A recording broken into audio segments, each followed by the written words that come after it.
Welcome back. It is your Feel Good Breakfast show on this gorgeous Friday morning. Tomorrow we are celebrating a very special day, International Women's Day. And we're so honored today to speak with Tina Tiart, the founder and trustee of 1000 Women, One Voice. Now, this is a powerful women's organization dedicated to advocating for gender-based violence, or GBV as we know it, and the awareness around that, as well as support for survivors, most importantly. Now, we touched on this year's IWD theme, which is International Women's Day theme, Accelerate Action for Gender Equality. And it's never been more important and more relevant as we look toward actionable steps to just create a world where women have equal opportunities but also equal rights. So Tina, welcome. Yeah, and thank you so much for being here this morning. Yeah, thank you very much.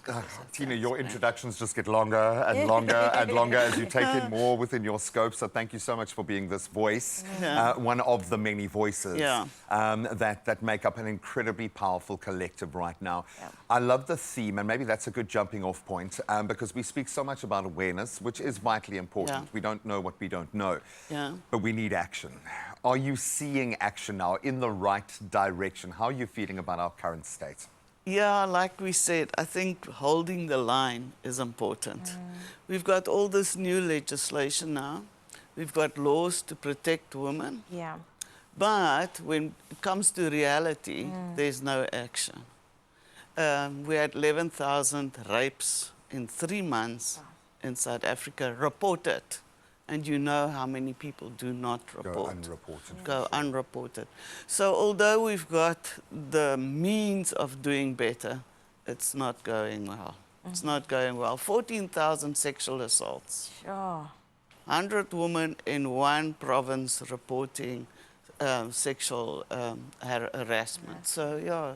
And you're right, it's the ones that are reported, because how many conversations do we have amongst our girlfriends and our moms and our sisters where we hear of these stories all the time and it doesn't even make it to the police station, you know? Well, I hope it's not all harrowing, but before we get into any of that, what do you think the biggest barrier is to gender equality in South Africa in particular? Well, again, come back to GBV, because gender-based violence is really a big barrier, and we see more and more in the workplace. So we have to address that.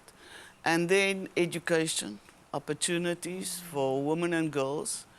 I still wonder how many women and girls get those bursaries that the government is giving the pink tax is real. Yeah. And then how many of those women complete their education? I mean, I just, in a small community like Masipulela, there are 32 girls. Girls who are walking with babies on their backs and who are not going to school. And we have to change that. Definitely have to change that. And then access to technology. I mean, it's a big one. Everybody works, you know, with technology. Lots of women do not even understand WhatsApp. On the other side of a very big digital divide that's only getting wider and wider right now. Everything that you say, I will choose to see as an opportunity right now, because it shows us where we need to focus. When we see a social a gap in that social setup, that's what we need to focus on. But it's different at every baseline of life. You've got women who are empowered in the professional world being taken out of that in order, if they want to be a mother, suddenly they're lost to professional world and there is nothing to accommodate them re-entering after they've done university and. Let's go down a few rungs on that social ladder, and you've got young girls that are experiencing period poverty and can't even get to school to go and be educated. How do we address it when it is so dynamic, when there are so many different levels to focus on? Is it something about our heart, where our minds are at? How do we approach such a broad and big conundrum? Yes, and we always say in our organization, put your money where your heart is. I like that.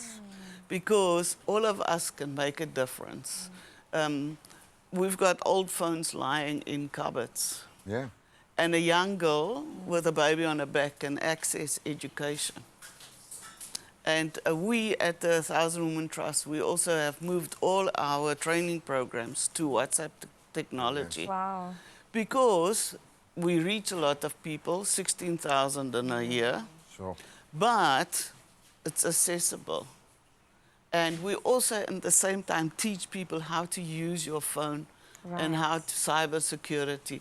And that's the same with our anti-bully policies. So we say every company and every person can make a difference.